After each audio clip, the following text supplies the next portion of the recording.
తాకట్లో ఉన్న మీ బంగారాన్ని విడిపించి ఆ రోజు ఆన్లైన్ రేటుకి కొంటాం. Sharma gold company.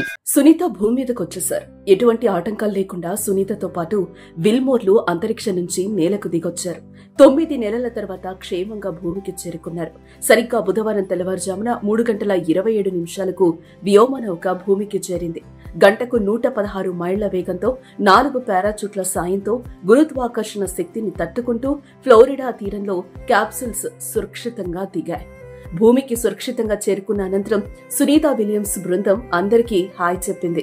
తర్వాత సహాయక సిబ్బంది బృందం భద్రతా పరీక్షల అనంతరం డ్రాగన్ కాప్సూల్స్ ను తెరిచి లోపల నుంచి వ్యోమగాములను బయటకు తీసుకొచ్చారు. ముందుగా నిఖేగ్ గోర్బునోవ్లు, వారి తర్వాత సునీత విలియమ్స్, విల్మోర్లు బయటకొచ్చారు. స్ట్రెచర్ పై వారిని ఎక్కించి లోపలికి తీసుకెళ్లారు. వీరిని హ్యూస్టన్ లో జాన్సన్ స్పేస్ సెంటర్ కు తరలించి వైద్య పరీక్షలు నిర్వహించారు. గతేడాది జూన్ 5న వారం రోజుల పరిశోధనల కోసం అంతర్జాతీయ అంతరిక్ష కేంద్రానికి వెళ్లి అనూహ్యంగా అక్కడ చిక్కుకున్న భారత సంతతికి చెందిన నాసా సునీత విలియమ్స్, విల్మోర్లను తీసుకురావడానికి స్పేసెక్స్, నాసా సంయుక్తంగా క్రూ 10 మిషన్ చేపట్టాయి.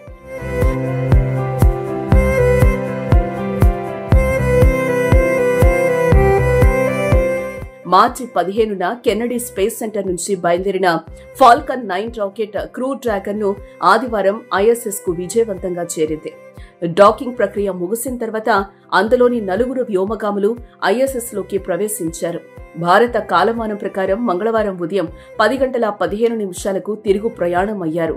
17 గంటల అనంతరం డ్రాగన్ క్యాప్సూల్ భూ వాతావరణంలోకి బుధవారం తెల్లవారుజామున 2:41 ప్రవేశించింది.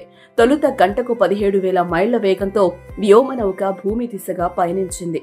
క్రమంగా వేగం తగ్గించుకుంటూ గంటకు 116 మైళ్ల వేగంతో 4 పారాచూట్ల సాయంతో గురుత్వాకర్షణ శక్తిని తట్టుకుంటూ ఫ్లోరిడా తీరంలో క్యాప్సూల్స్ సురక్షితంగా దిగింది. క్షేమంగా సునీత భూమికి చేరుకోవడంతో మూడోసారి తన అంతరిక్షయానాన్ని విజయవంతంగా పూర్తి చేసుకున్న తొలి మహిళగా చరిత్ర సృష్టించారు. తొలిసారి 2006, తర్వాత 2012లో రెండోసారి వెళ్లారు. గతేడాది జూన్ 5న బోయింగ్ స్టార్ లైనర్ వ్యోమనౌకలో వెళ్లడం మూడోసారి. సునీత రాక కోసం ప్రపంచం ఎదురు చూసింది. భారత్లోని ఆమె సొంత రాష్ట్రం గుజరాత్లోని బంధువులు యజ్ఞం, పూజలు నిర్వహించారు. ఆమె నేలకు దిగిన వెంటనే అంతా ఆనందంలో మునిగిపోయారు.